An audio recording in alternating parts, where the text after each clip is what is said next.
Então vamos continuar com a nossa disciplina. E como eu tinha prometido no vídeo passado, eu vou apresentar algo hoje que é um pouco diferente do que a gente vem lidando até agora, que era o ensemble canônico. Eu vou apresentar para vocês uma das partes mais bonitas da física estatística, que é a entropia de Shannon, uma das fórmulas mais bonitas da física, e de quebra o ensemble gran canônico para preparar a gente para os próximos vídeos que vêm aí sobre as estatísticas quânticas. Então, o que eu tenho preparado eu vou começar com a definição da entropia de Shannon, vou mostrar como os ensembles podem ser, as regras dos ensembles podem ser extraídas a partir da entropia de Shannon, vou chegar ao ensemble gran canônico, não se preocupe que mais tarde eu defino o que é, e vou fazer a conexão com a termodinâmica no mesmo espírito que eu fiz com o ensemble canônico até agora nessa disciplina. Lembrando, o ensemble canônico é um sistema que tem energia média bem conhecida, porque ele está em contato com o banho térmico com a temperatura fixa. Então vamos partir para a definição da entropia de Shannon.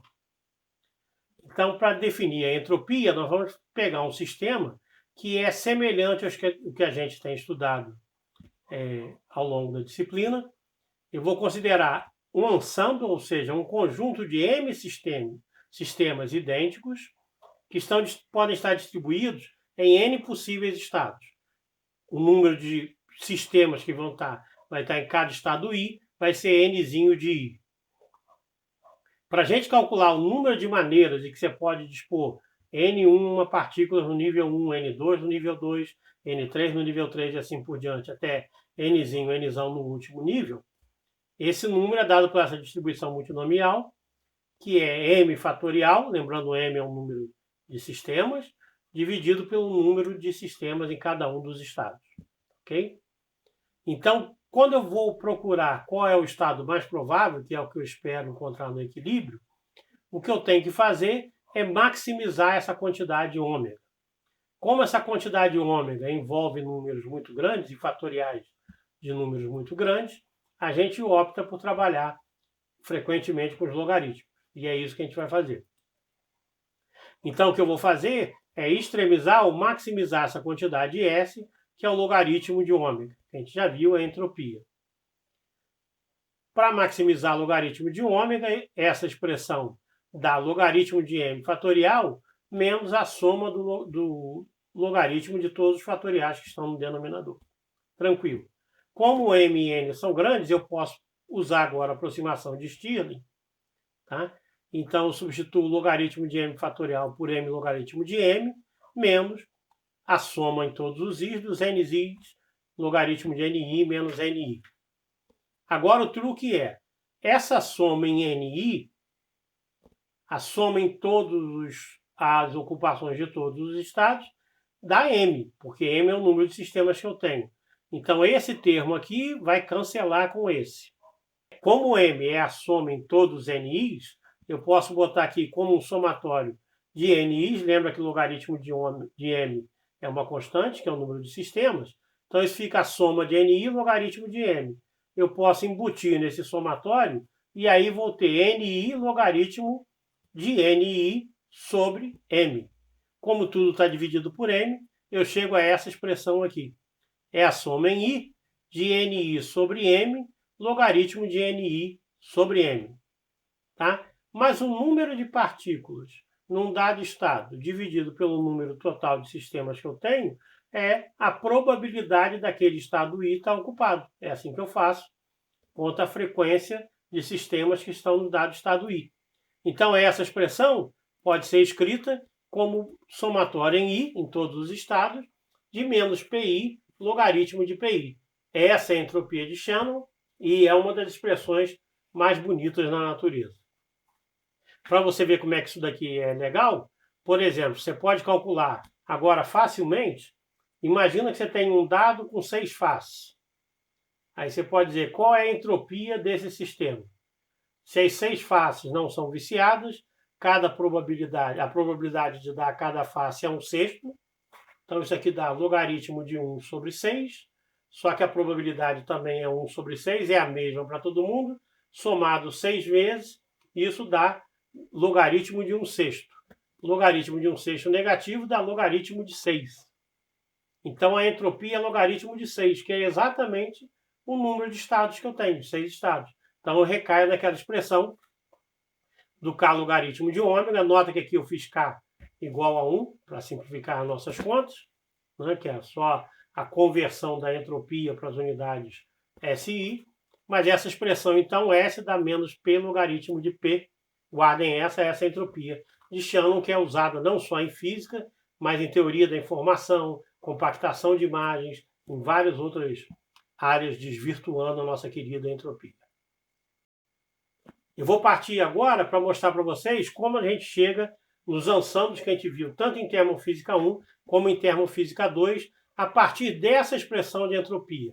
Ao invés de fazer aquelas expansões, ou calculando o ômega de E, propondo que os estados sejam igualmente prováveis, ou no caso do ensemble canônico, botando em contato com um reservatório que cede uma energia, mas varia pouco a temperatura. Essas foram as condições que eu impus para chegar nas expressões das probabilidades de cada estado em cada ensemble. Olha como é que nesse formalismo a coisa é muito mais bonita. Tá? Por exemplo, no ensemble microcanônico, eu tenho a entropia com a sua fórmula universal, menos P logaritmo de P, a soma em todos os P's, e eu tenho um vínculo. A única informação que eu tenho é que o sistema tem que estar em algum estado. Então, a soma de todas as probabilidades deve ser 1. Então, o que eu quero achar no equilíbrio é exatamente o máximo da entropia. Então, eu quero maximizar essa quantidade, mas com esse vínculo. Como é que a gente faz a maximização de uma quantidade com um vínculo? A gente usa a técnica dos multiplicadores de Lagrange. Então, como é que eu faço? Eu pego a expressão S menos lambda vezes o vínculo e tenho que fazer a derivada, o conjunto das derivadas dessa expressão em relação aos parâmetros e mais uma em relação a lambda. Então, o problema de otimização de N ou M estados aqui passa a ser um problema de otimização de M mais 1, que eu tenho M equações para serem resolvidas aqui e uma equação para ser resolvida aqui. Mas essas equações são bastante fáceis. Por exemplo, olha essa. A derivada em relação a lambda dessa expressão. Esse primeiro termo não depende de lambda.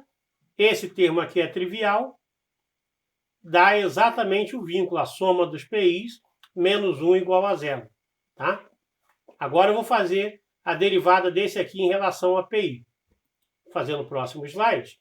A derivada daquela expressão, então, em relação a PI, quanto que dá?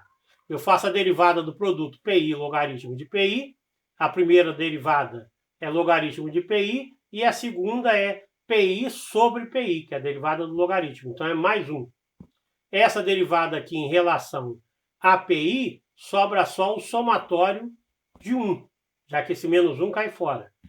Lambda somatório de 1, eu posso botar o lambda dentro do somatório.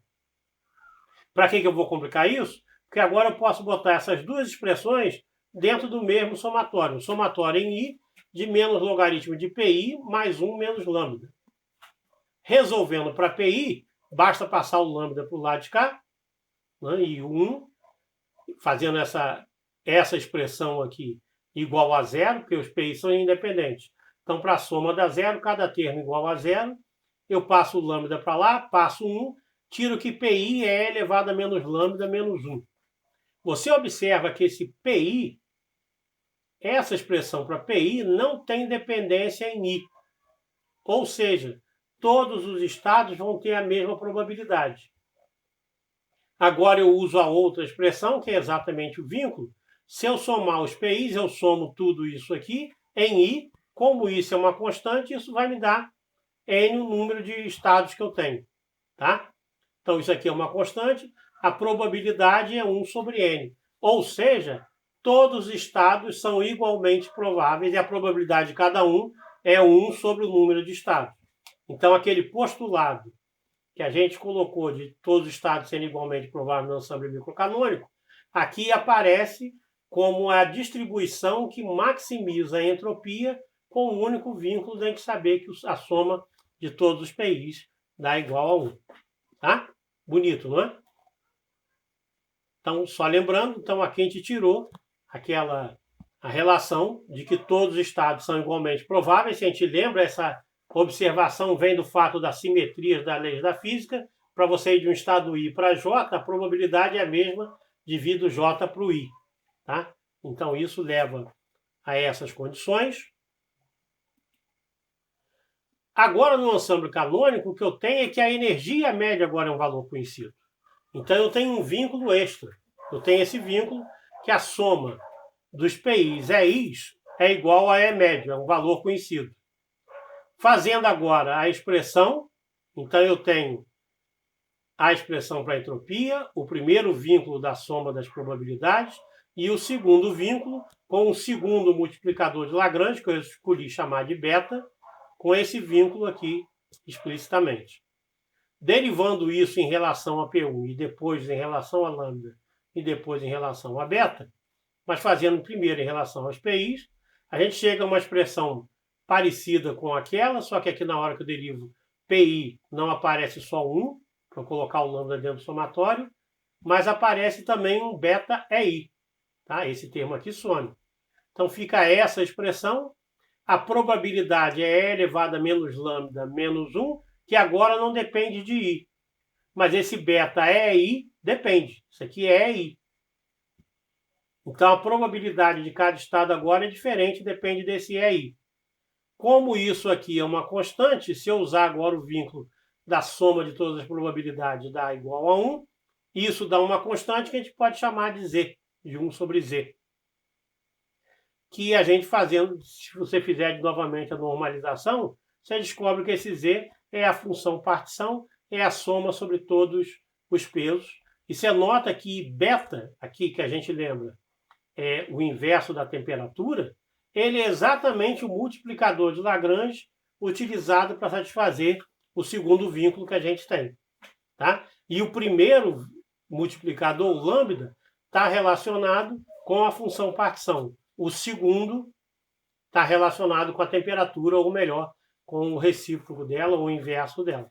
Tá? Então eu tirei aqui a expressão para os pesos de Boltzmann para o ensemble canônico a partir apenas da entropia sendo definida como P logaritmo de P e o princípio de máxima entropia, que essa quantidade tem que ser maximizada no equilíbrio.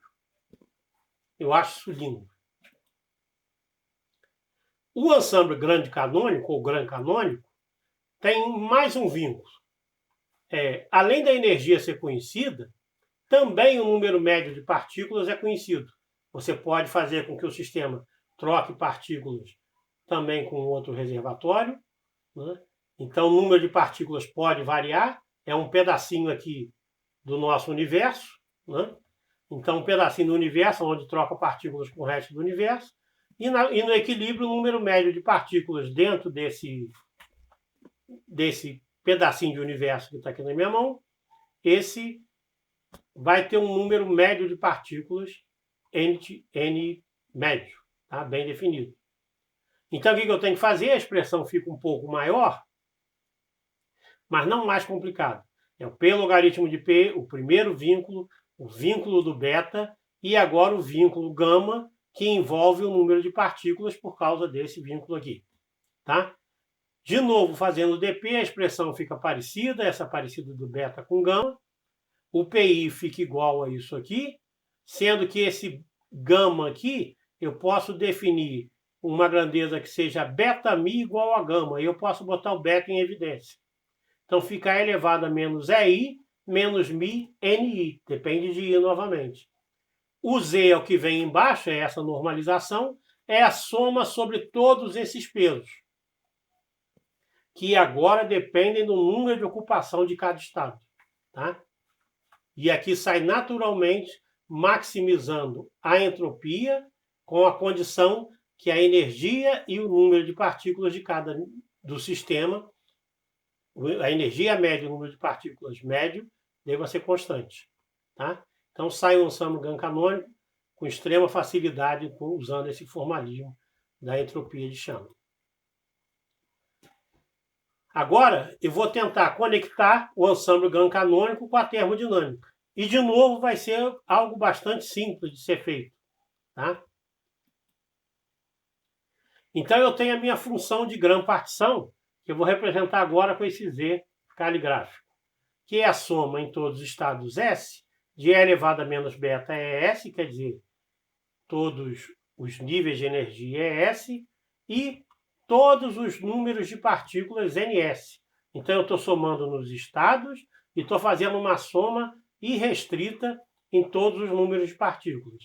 Da mesma maneira que a gente, quando faz o ensemble canônico, você soma em todos os estados e isso pode ir a infinito, aqui também o número de partículas não tem, em princípio, nenhuma restrição. Eu posso somar em todos os números de partículas em todos os estados. Então, eu tenho que somar nas energias e no número de partículas. Ver agora as configurações para números de partículas diferentes. Se você quiser fatorar isso aqui, lembra, exponencial é tudo de bom? E elevado a menos beta mi ns, isso separado desse termo aqui, E elevado a menos beta es, essa seria a função de partição do ensemble canônico. Né? Olha só, agora vou usar um truque matemático desses infames que a gente usa aqui em física e estatística. Deriva o Z em relação a μ. Se derivar em relação a μ, cai o NS e cai o beta. Tá certo? Tranquilo. Então fica beta NS é elevado a menos beta ES menos μ. Ó, se cair o NS agora, olha que truque que a gente vai fazer. Eu posso dividir por Z, vai ficar a soma, vai ficar o beta, a soma de NS vezes o peso, dividido pela soma de todos os pesos, que é o Z. Ora, se isso aqui é o peso e estou dividindo pela soma dos pesos, isso aqui é um valor médio.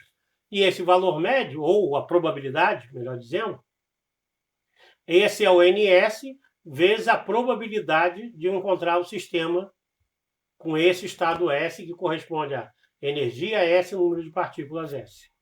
Tá? Então, eu tenho essa relação. O que fica legal agora fazer? Passo beta para cá, fica então Kt logaritmo de Z, a derivada de Kt logaritmo de Z, porque afinal isso aqui é a derivada do logaritmo, é a derivada dividida por Z, e isso dá N médio. Então eu consegui tirar agora o N médio, que é o número médio de partículas que tem no meu sisteminha, no meu pedacinho de universo aqui. Tá? O número de partículas que tem nele, esse valor médio é Kt logaritmo de Z de μ. Muito bonito. Eu posso definir agora essa função, ou a grande função de partição, a o Z, e esse aqui é o grande potencial. Lembra, o F, a energia livre de Helmholtz, do ensemble canônico, era menos Kt logaritmo de Z, onde Z é a função partição do canônico. Existe uma simetria em que φ agora é menos Kt logaritmo de Z, a função partição do grande canônico. Então a gente vê que o que vale para o canônico provavelmente vai valer para o grande canônico, trocando aqui qual seria o potencial. A forma funcional é a mesma. De posse do φ, então já fiz a conexão agora de um potencial termodinâmico, né, que a gente já conhece, com a função partição, tá? Que é microscópica, que é a soma em todos os estados de todas as energias e todos os números. Então aqui eu tenho a conexão entre o mundo microscópico e o mundo macroscópico, tá? Que é a conexão da mecânica estatística com a termodinâmica. Agora eu posso fazer toda a termodinâmica utilizando a função de grande partição, como a gente fez em termofísica 1, através das derivadas delas, relações das transformadas de Legendre e assim por diante, para tirar as outras grandezas de interesse. Você nota que a única coisa, ou o que eu parti daqui, foi a definição de entropia como P logaritmo de P. Eu mostrei que essa definição bate com a definição do microcanônico, quando você não tem nenhuma informação sobre o sistema, quando você aumenta a informação que você tem, ou seja, adicionando o vínculo, eu sei qual é a energia média, tá? A distribuição de probabilidades ou de pesos de cada estado varia, vai para a nossa do canônico, que a gente já conhece, e acrescentando ainda mais informação. Agora é permitido que o número de partículas varie e o número médio é N, aí a gente obtém a entropia, ou a função partição do grande canônico e o ansando canônico. Essas relações saem simplesmente daquela expressão P logaritmo de P, que é tão simplesinha e por isso tão bonita, tão poderosa. Tá bom? Então, esse vídeo vai ficando por aqui, com as definições das funções termodinâmicas e do ansando grande canônico. A partir do próximo vídeo, a gente começa a atacar os sistemas, mas agora do ponto de vista das estatísticas quânticas. Tá bom? Então, a gente se vê. Até o próximo vídeo.